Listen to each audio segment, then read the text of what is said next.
ಧರ್ಮಸ್ಥಳದ ಪರವಾಗಿ ಬಿಜೆಪಿ ಧರ್ಮ ದಂಗಲ್. ಧರ್ಮಸ್ಥಳಕ್ಕೆ 200ಕ್ಕೂ ಹೆಚ್ಚು ಕಾರುಗಳ ರ್ಯಾಲಿ. ಧರ್ಮಸ್ಥಳ ಮಂಜುನಾಥ ಸ್ವಾಮಿ ತುಂಬಾ ಪವರ್ಫುಲ್. ಮಂಜುನಾಥ ಸ್ವಾಮಿ ಮೇಲೆ ಆಣೆ ಮಾಡಲು ಹೆದರುತ್ತಾರೆ. ಧರ್ಮಸ್ಥಳ ಪರವಾಗಿ ಬಿಜೆಪಿ ಧರ್ಮ ದಂಗಲ್ ಶುರುವಾಗಿದೆ. ಧರ್ಮಸ್ಥಳಕ್ಕೆ 200ಕ್ಕೂ ಹೆಚ್ಚು ಕಾರುಗಳ ರ್ಯಾಲಿ. ಧರ್ಮಸ್ಥಳ ಮಂಜುನಾಥ ಅಂದ್ರೆ ಪವರ್ಫುಲ್. ಅವರ ಮೇಲೆ, ಮಂಜುನಾಥನ ಮೇಲೆ ಆಣೆ ಮಾಡೋದಕ್ಕೂ ಕೂಡ ಜನ ಹೆದರುತ್ತಾರೆ. ಮಂಜುನಾಥ ಸ್ವಾಮಿ ಮೇಲೆ ಆಣೆ ಮಾಡಲು ಜನ ಹೆದರುತ್ತಾರೆ. ಅಂತಹ ಸನ್ನಿಧಿ ಮೇಲೆ ವಿನಾಕಾರಣ ಅಪಪ್ರಚಾರ ಮಾಡಲಾಗ್ತಾ ಇದೆ. ಆಗಸ್ಟ್ 16ರಂದು ಯಲಹಂಕದಿಂದ ಧರ್ಮಸ್ಥಳಕ್ಕೆ ಬೃಹತ್ ರ್ಯಾಲಿ. 200ಕ್ಕೂ ಹೆಚ್ಚು ಕಾರುಗಳ ಮೂಲಕ ಬೃಹತ್ ರ್ಯಾಲಿ. ಧರ್ಮಸ್ಥಳದೊಂದಿಗೆ ನಾವಿದ್ದೇವೆ ಎಂಬ ಘೋಷ ವಾಕ್ಯದೊಂದಿಗೆ ರ್ಯಾಲಿ. ಕೇಸರಿ ಧ್ವಜ ಕಟ್ಟಿಕೊಂಡು ತೆರಳೋದಾಗಿ ಎಸ್ಆರ್ ವಿಶ್ವನಾಥ್ ಘೋಷಣೆ. ಅಲ್ಲಿ ದೇವರ ದರ್ಶನ ಪಡೆದು ವಾಪಸ್ ಬರಲಿದ್ದೇವೆ ಎಂದ ಯಲಹಂಕ ಶಾಸಕ. ಇವರೊಬ್ರು ಬಾಕಿ ಇದ್ರು ಈ ವಿಚಾರದಲ್ಲಿ. ಎಲ್ಲರೂ ನನ್ನದಲ್ಲಿಡ್ಲಿ ಅಂತ ಹೇಳಿ ಒಂದೊಂದು ನಿಲುವುಗಳನ್ನು ಪ್ರಕಟಿಸುತ್ತಿರುವಾಗ ಆಡಳಿತಾರೂಢ ಪಕ್ಷವಲ್ಲದೇ ಇದ್ದರೂ ವಿರೋಧ ಪಕ್ಷದ ಸ್ಥಾನದಲ್ಲಿರುವ ಬಿಜೆಪಿಯ ಯಲಹಂಕದ ಶಾಸಕ ವಿಶ್ವನಾಥ್ ಅವರು 200ಕ್ಕೂ ಹೆಚ್ಚು ಕಾರುಗಳ ಮುಖೇನ ಯಲಹಂಕದಿಂದ ಧರ್ಮಸ್ಥಳಕ್ಕೆ ಹೋಗ್ತಾರಂತೆ. ಒಂದು ಸೂಕ್ಷ್ಮ ಪ್ರಕರಣ SITಯ ಸುಪರ್ದಿಗೆ ಬಂದ ನಂತರ ಅಂಡರ್ ಟ್ರಯಲಿಂಗ್ ಅಲ್ಲಿ ಇರ್ತಕ್ಕಂತಹ ಒಂದು ಪ್ರಕರಣ ತನಿಖೆಯ ಹಂತದಲ್ಲಿರುವಾಗ ಆ ಪ್ರಕರಣವನ್ನ ತಾರ್ಕಿಕ ಅಂತ್ಯ ಕಾಣೋವರೆಗೂ ಕಾದು ಕೂತು ನೋಡೋ ತಂತ್ರಕ್ಕೆ ಯಾರು ಮುಂದಾಗ್ತಾ ಇಲ್ಲ.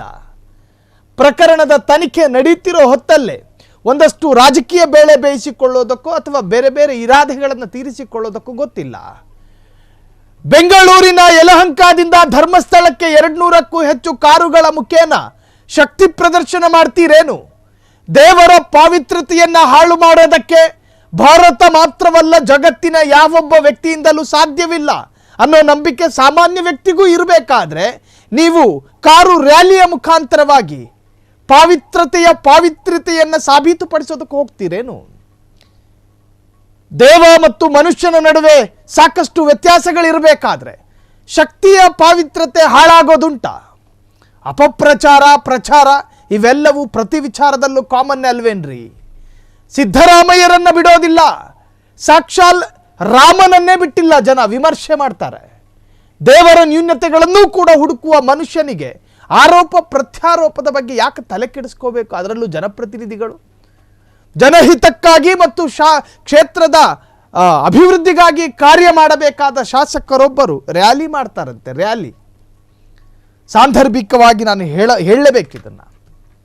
ಒಬ್ಬ ಶಾಸಕರಾಗಿ ಈ ಪ್ರಕರಣ ಸ್ವಲ್ಪ ತಣಿಯೋವರೆಗೂ ಕಾಯೋ ಯಾವ ವ್ಯವಧಾನವೂ ಇಲ್ವಲ್ಲ ಅಂತ. ಸೊ ಈಗ 200ಕ್ಕೂ ಹೆಚ್ಚು ಕಾರುಗಳ ಮುಖಾಂತರವಾಗಿ ವಿಶ್ವನಾಥ್ ಧರ್ಮಸ್ಥಳಕ್ಕೆ ಹೋಗ್ತಾರ. ಹಾಗಾದ್ರೆ ಅನಾಮಿಕಾ ದೂರುದಾರನನ್ನ ಗಲ್ಲಿಗೇರಿಸಿ, ತನಿಖೆ ಇನ್ನೂ ಆಗಿಲ್ಲ ಸ್ವಾಮಿ, ಗಲ್ಲಿಗೇರಿಸಬೇಕಂತೆ. ಕುಕೃತ್ಯ ಗೊತ್ತಿದ್ದು ಹೂತು ಹಾಕಿದ್ರೆ ಆತ ಕೂಡ ಆರೋಪಿಯೇ. ಆರಂಭದಿಂದಲೇ ಗಂಟ್ಲರ್ಕೊಂಡು ಹೇಳಿದೀವಿ ಆತ ಆರೋಪಿ ಅಂತ. ಹಾಗಾಗಿ ಮೊದಲು ಆತನನ್ನ ಗಲ್ಲಿಗೇರಿಸಬೇಕು. ಆತ ಅನಾಥ ಶವಗಳ ಮೇಲಿನ ಚಿನ್ನಾಭರಣ ಕದಿಯುತ್ತಿದ್ದ. ಈ ಸುದ್ದಿ ಊರ್ವಾಗ್ಲಾಗಿದೆ ವಿಶ್ವನಾಥ್ ಅವರೇ. ಹೀಗಾಗಿ ಕೆಲಸದಿಂದ ತೆಗೆದು ಹಾಕಿದ್ರು ಅಂತ ಗೊತ್ತಾಗಿದೆ, ನಿಮಗೆ ಲೇಟಾಗಿ ಗೊತ್ತಾಗಿದೆ.